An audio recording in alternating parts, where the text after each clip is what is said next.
psychoanalyst, I knew I wasn't going to say that word properly, but psychoanalyst, a fellow of the Institute of Psychoanalysis in London, and she's the author of a very interesting book called Engaging with Climate Change, Psychoanalytic and Interdisciplinary Perspectives, which was published earlier this year. So without further ado, I'm going to pass over to you, Sally. Thanks. Editor, there are actually 23 authors in the book. It's a multidisciplinary book. Can everyone hear me? It's okay. I'm going to read what I have to say, and I am going to introduce feelings into the picture. Okay. All right. So I've called my talk Building Emotional Resilience to Face the Facts About Climate Change. Journalist Anne Karpf, in a recent piece in The Guardian, said, "When I hear about global warming, after a few minutes of fear, I tune out." The experience she describes is familiar and understandable, because thinking about climate change is liable to leave us feeling anxious and depressed. My subject is how can we stay thinking about and talking about climate change without tuning out, as Karpf puts it. I will argue that to do so, we need to build resilience emotionally, and I will go into some of what may help us with that inner building project. As we know, with each year of inaction on CO2 emissions, the situation becomes more alarming. In this situation, it's important to interrogate possible unconscious motives for talking about climate change. Is it secretly to indulge in a deadly apocalyptic narrative? Because this would be destructive to thinking, as we do not think rationally when we're overexcited or too anxious. Or are we unconsciously seeking to project our own anxieties about climate change, to sort of pass them to others? To talk about climate change, we need to be able to bear the news within ourselves, or we become like the ancient mariner, cornering anyone who will listen in order to unburden ourselves. Karpf's article is an exploration of our denial of climate change, but we may tune out for reasons other than denial. One is looking after one's heart by being mindful of how much one can bear at any one time. An example is that on the day I heard the news about the oil spill in the Gulf of Mexico, I had just suffered a bereavement. I switched off the radio immediately and consciously. I think I was protecting my heart from emotional overload that particular day. Later, I did take in the news about the spill and did wrestle with its implications, including for me as an oil user. However, when subsequently I found myself at a petrol pump filling up as if nothing had happened, having apparently forgotten the conflict I'd just been through, I recognized this as disavowal, a particular form of denial that I'll go into. I'd managed to make the problem of fossil fuels in the world, and for me personally, insignificant and conflict-free in the moment. When we think about climate change or talk about it to others, perhaps the best we can do is to try to be mindful that often we do not fully understand our motives.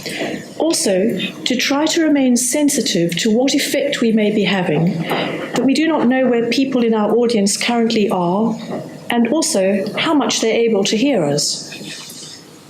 Having said this, it is vital that we think and talk about climate change.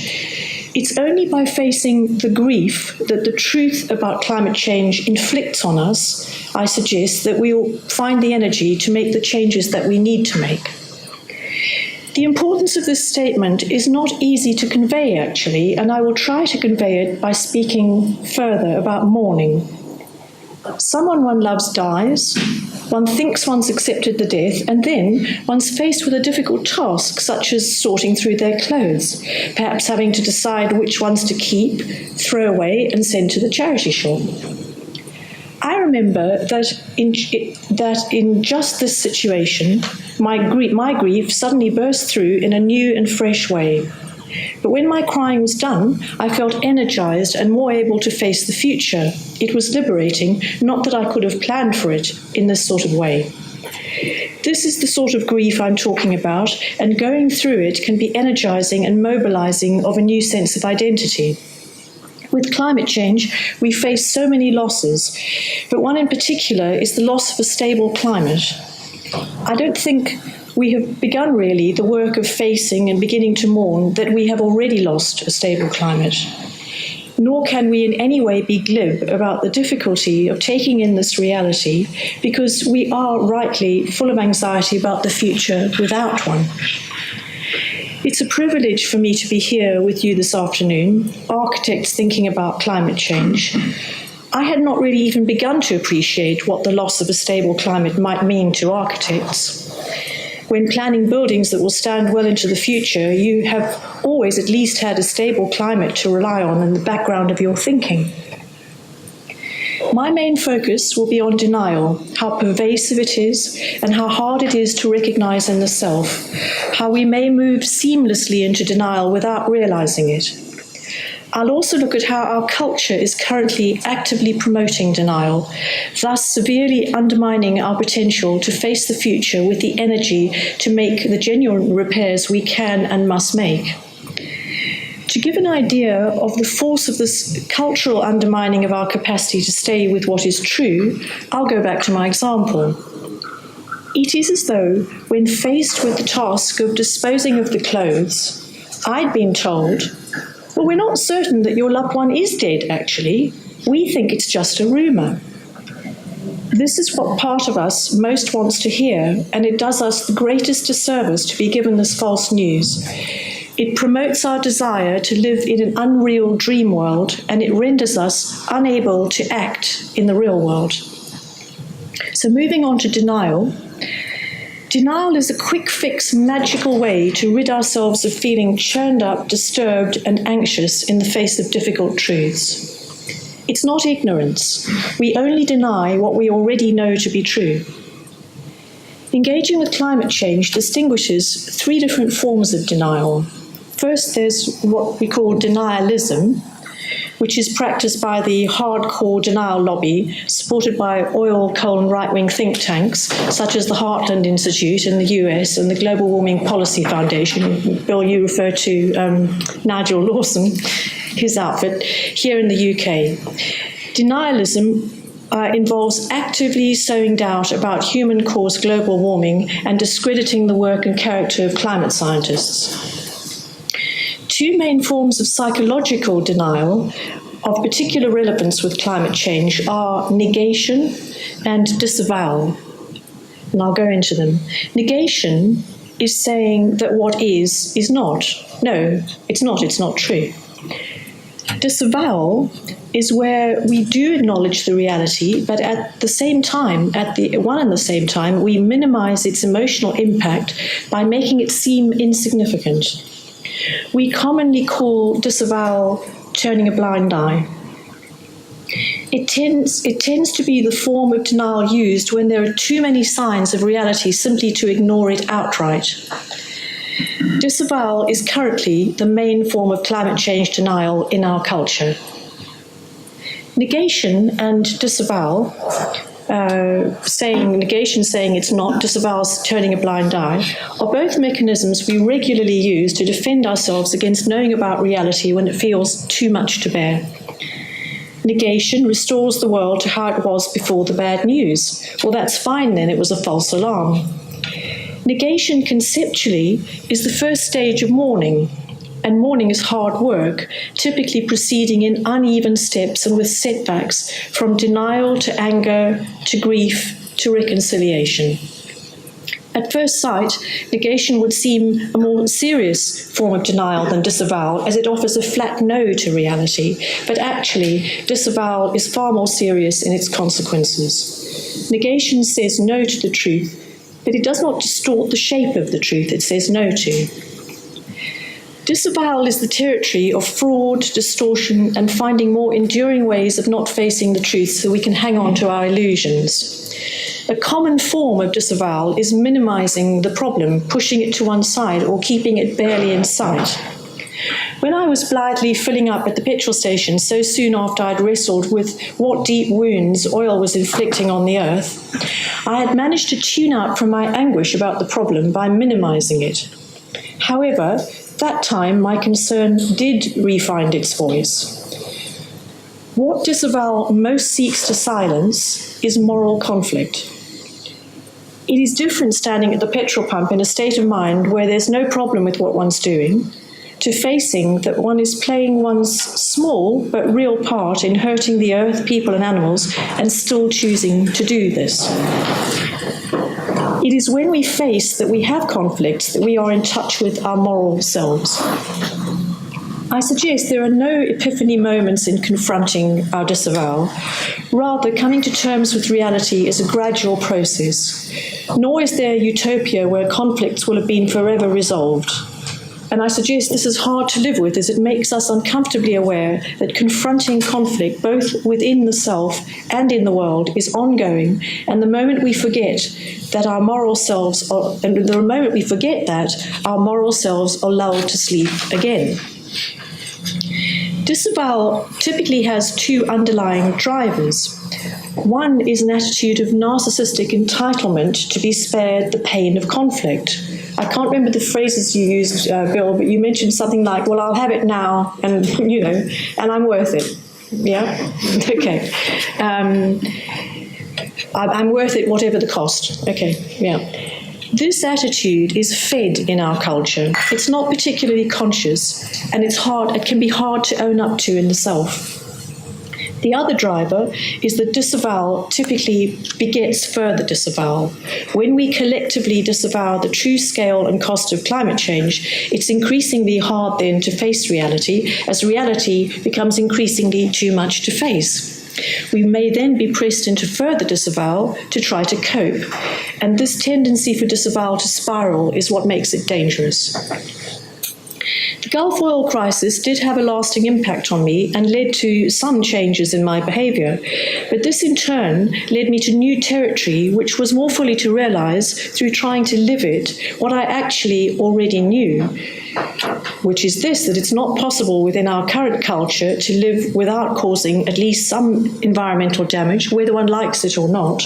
And this is because damaging and uncaring commercial practices have entered into and penetrated every aspect of our daily lives.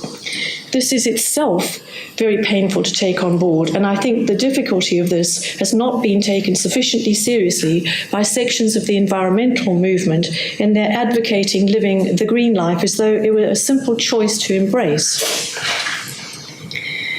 Paul Hoggett, in a chapter in the book that I edited, Engaging with Climate Change, argues that our disavowal of climate change is best understood as part of a perverse culture of disavowal, rather than seeing it as a feature of us as individuals.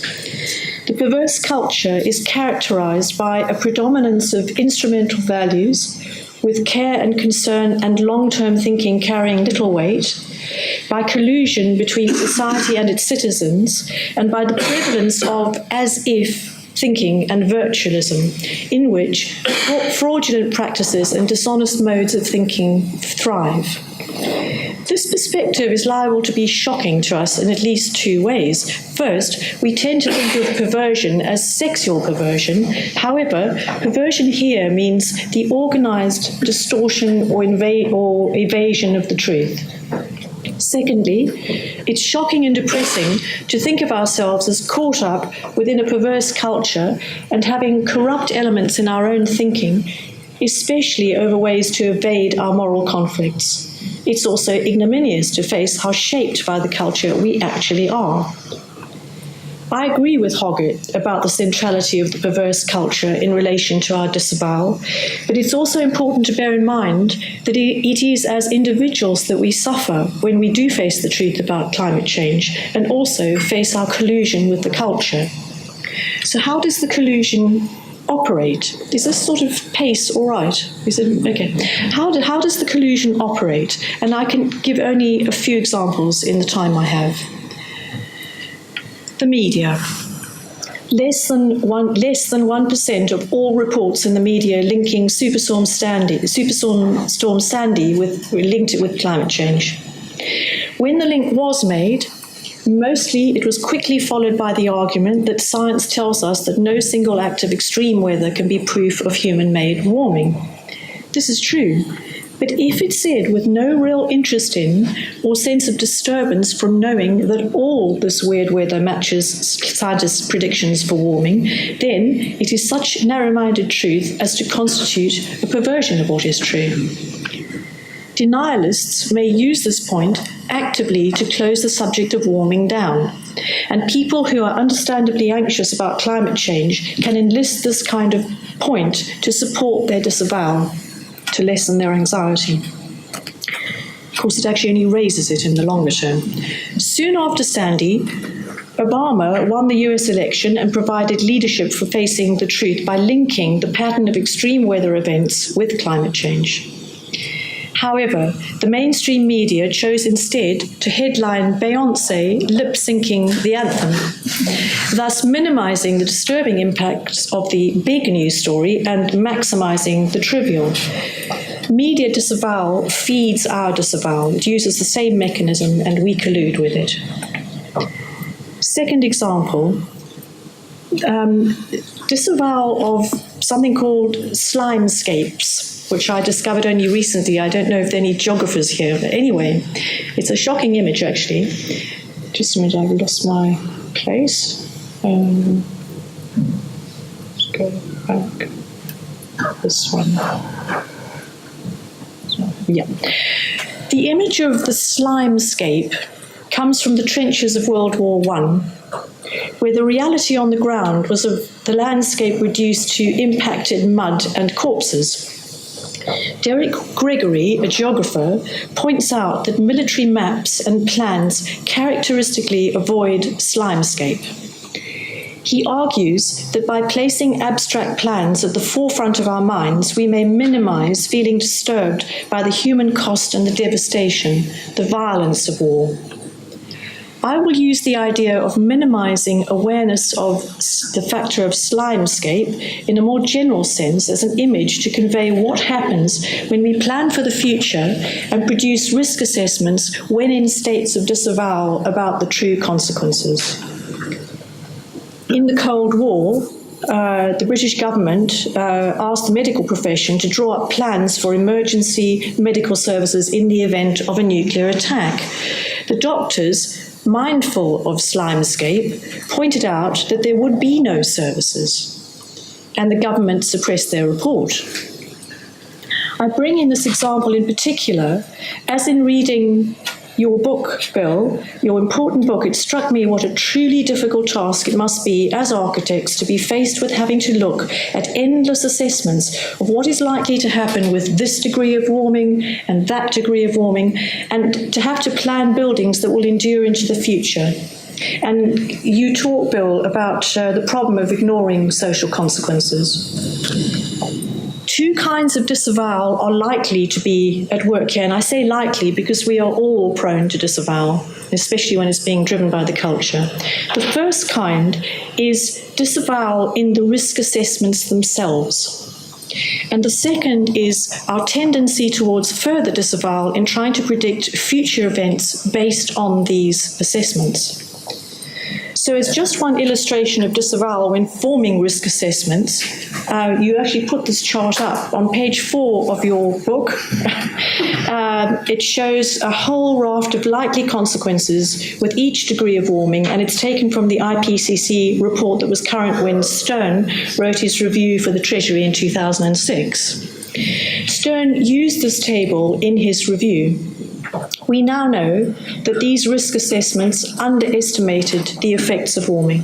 So I'm afraid it's not actually true, the chart, that it's no longer true. And two examples are the effect of warming on existing warming right now that we have, on current crop production. We're getting, reports of crop failures in the USA and Britain, and it's already happening, and the rate of Arctic ice melt. Climate scientists themselves are now saying they underestimated the rate of global warming, and I think it's important to factor in that climate scientists are human like the rest of us and may also be subject to the bias of disavowal. Stern himself has recently said that the picture is much worse than he stated it to be in his economic review. And Yale economist Romer has been unpacking and revealing the underlying assumptions in Stern's and other economists' models. Startlingly, future generations in these models, mathematical models, are allocated nothing other than notional entitlement to any planetary resources whatsoever. This is disavowal of slimescape at work on a massive scale. So I think we have to be very, very careful about these predictions and modelling and factor in that what a powerful mechanism disavowal actually is with human beings.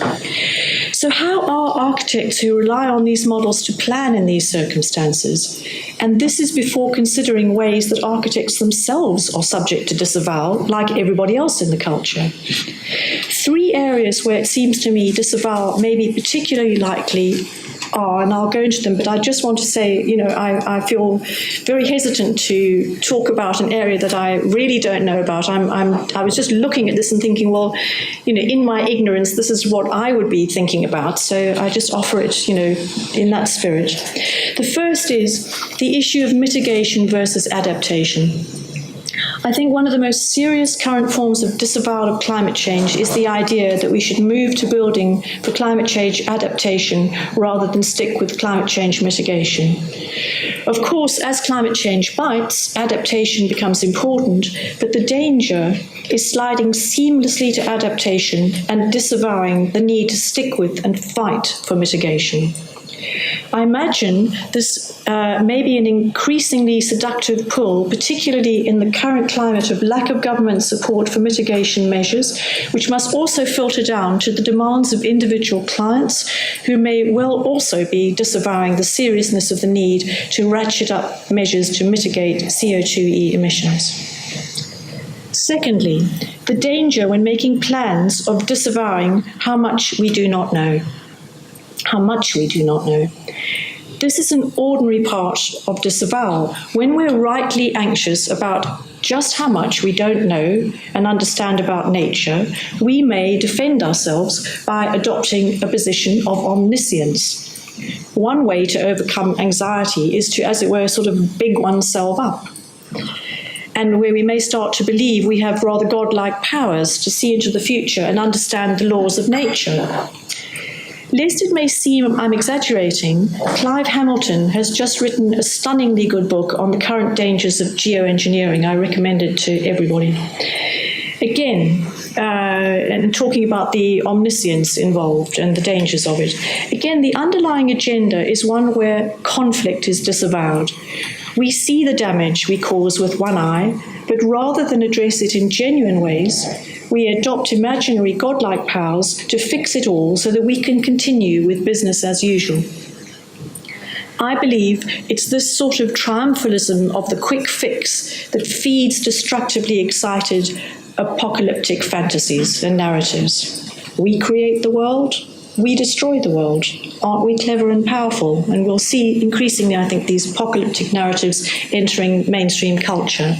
And I think it's fed in an underlying way by this kind of omniscience. Third, obliterating visual signs of the problem. In a perverse culture of disavowal, visible signs of the issue of climate change are to be photoshopped from the visual built landscape, just as they are in the media. It keeps the problem apparently small and insignificant. This is, of course, a magic quick fix, not a genuine repair.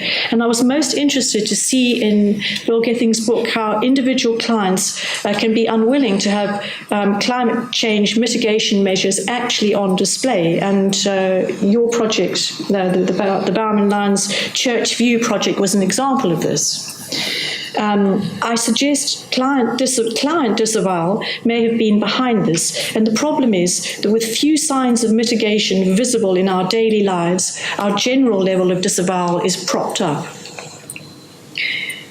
Coming to an end soon, Dan Kahan at Yale has done fascinating work on how, when it comes down to it, our security within our primary social reference group is more important to us than staying with what is scientifically true.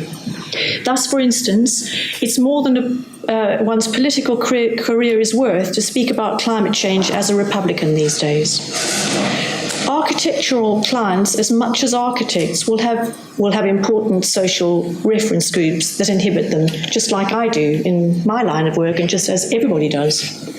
Kahan argues that the solution to this situation is to avoid mentioning climate change at all. I do not agree.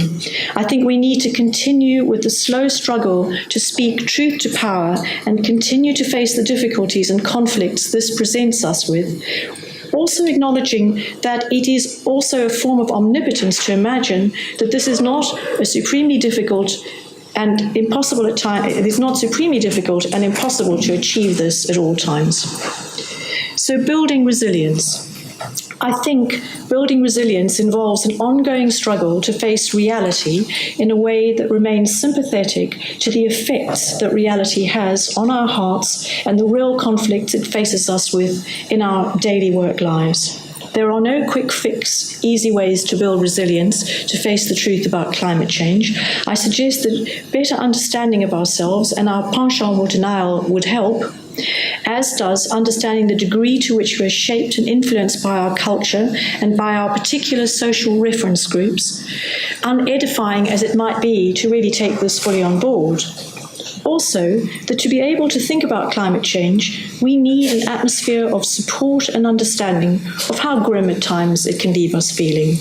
It's vital that this atmosphere is not harsh or judgmental. Climate change is a subject in which we may quickly lose our sense of proportion, particularly about who's to blame, how much to blame for the damage that we see around us. I'll end by quoting Saul Bellow, who offered an important rebuttal to T.S. Eliot's famous quote about humankind. Eliot had said, "Humankind cannot bear very much reality." Bellow countered with, "Yes, but humankind cannot bear too little reality either." Okay.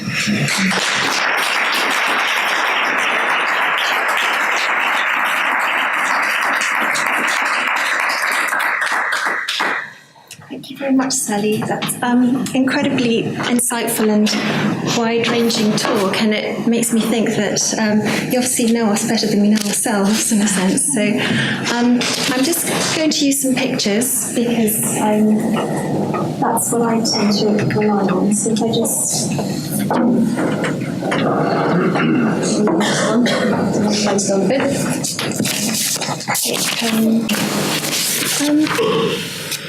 Well, I can't really, I'm not very well equipped to talk about psychoanalytic perspectives, obviously, so I was just going to bring in some cultural historical perspectives because that's where I do most of my work, and specifically in relation to climate change.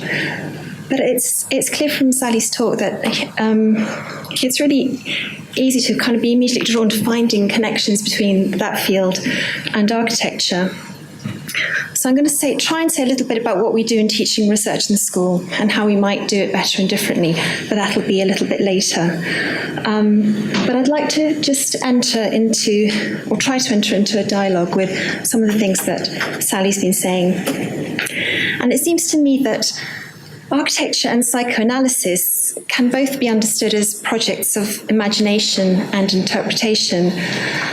And from all the things we've been saying today, I'd like to sort of add that architecture very much has the capacity to be propositional. Therefore, the imaginative project might be considered as having agency or the capacity for something to be otherwise.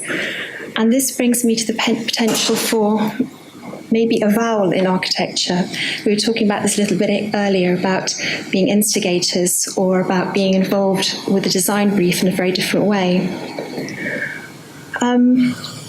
But avowal is a way of exploring resilience.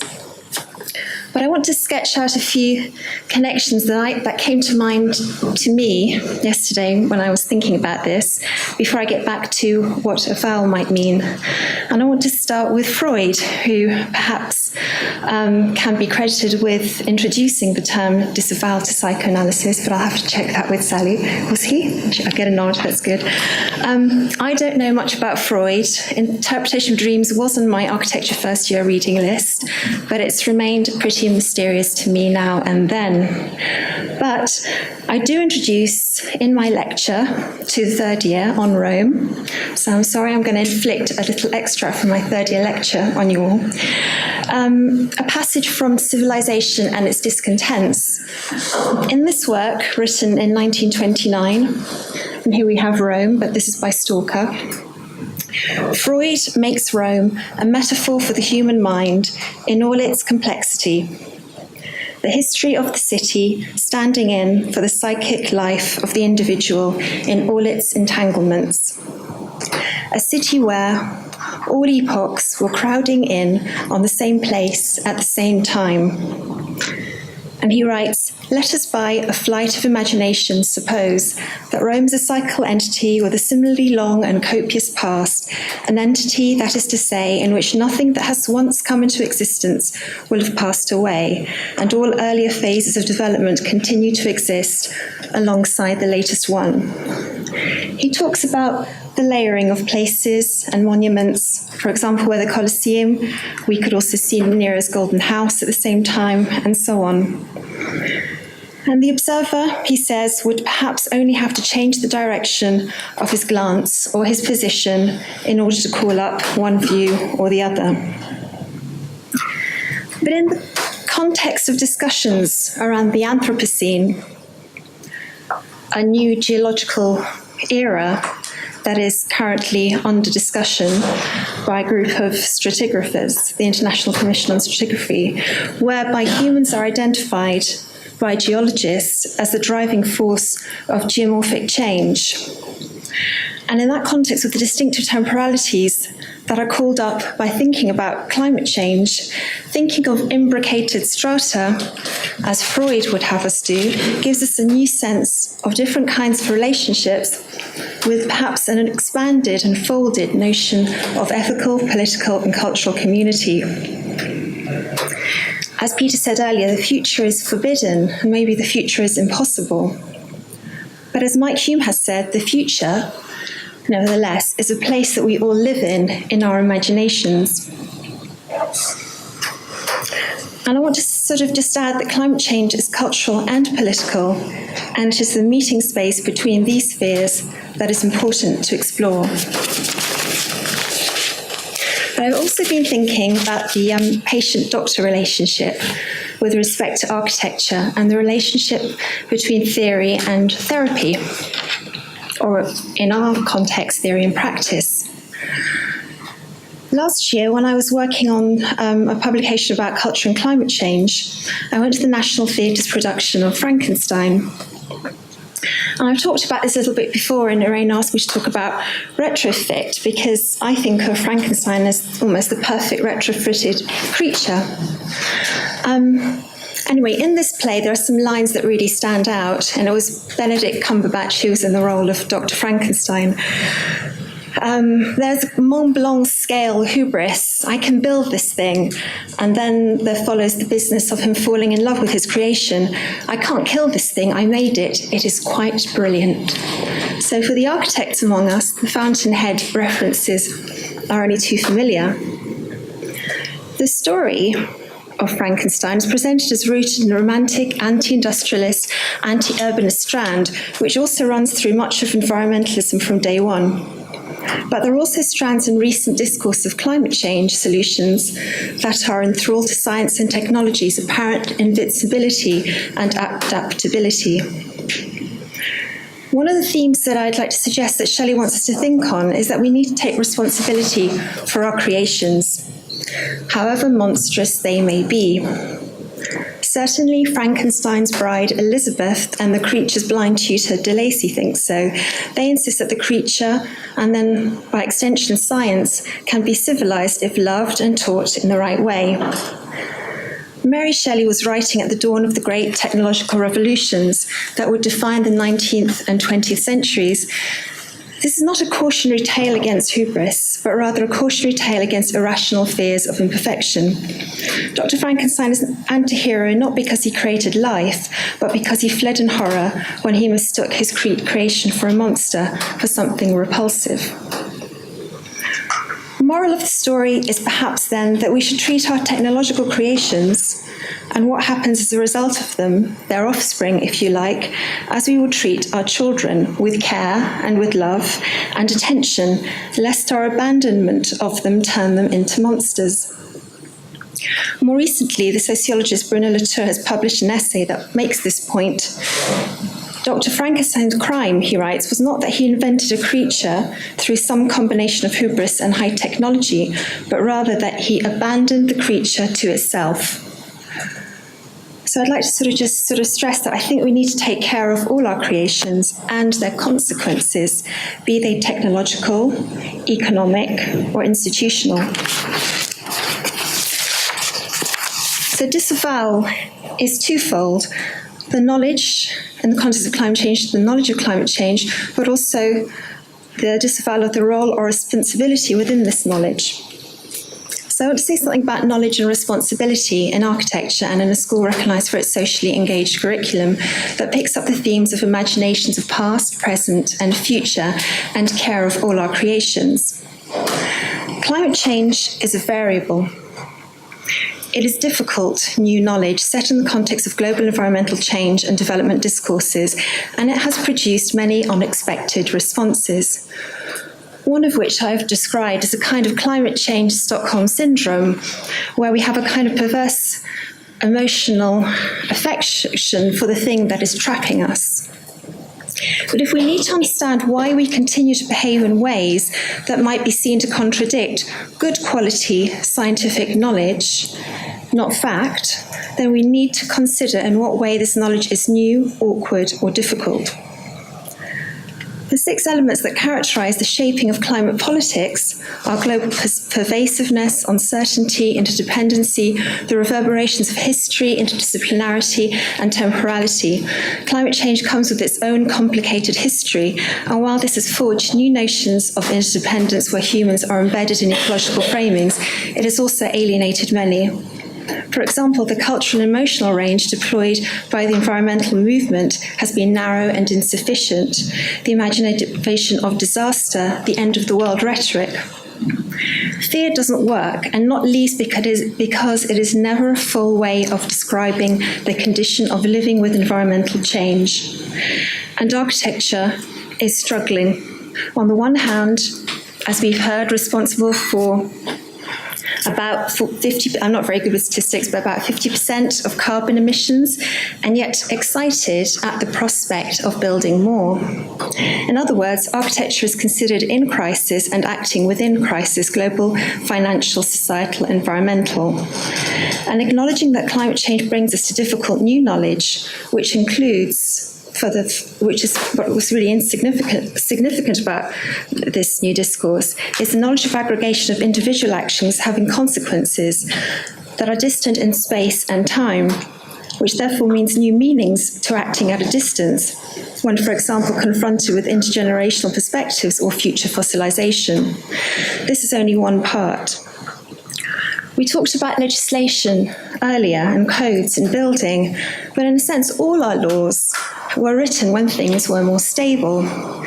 So what happens to territories and borders when sea levels rise and species are displaced with increased migration? The likelihood of more antagonism rather than shared belief or shared consensus is much more likely. So all our laws might be therefore under scrutiny. There is moreover the problem of disciplinary boundaries, and not just because we are all set up as heroes within our own disciplines, but because of the problem of language. And even just to think of the word analysis just opens up a kind of, minefield, really. It takes us into so many different areas. Is analysis Jungian? Is it to do with data? And when it comes to a situation that an architect might analyse, here again we're using different language and often shifting between languages. The subtlety of the process, which has also been referred to, needs all the insights that we can muster, and included multidisciplinary dialogue. But what is this? So there is plenty to keep us busy politically, culturally, and ethically. So just as the science of climate change is unfinished and unfinishable, conversations about it with others across disciplines are really only just beginning. And avowal, perhaps, and the legal cultural ground, which is usually reserved for human speech, where avowal is testimony or affirmation of a dialogue, needs to be explored again. So perhaps architecture is well placed to explore new forms of avowal. We've been talking about collaborative working. And I think that's where I'd like to end it there so we can continue the discussion.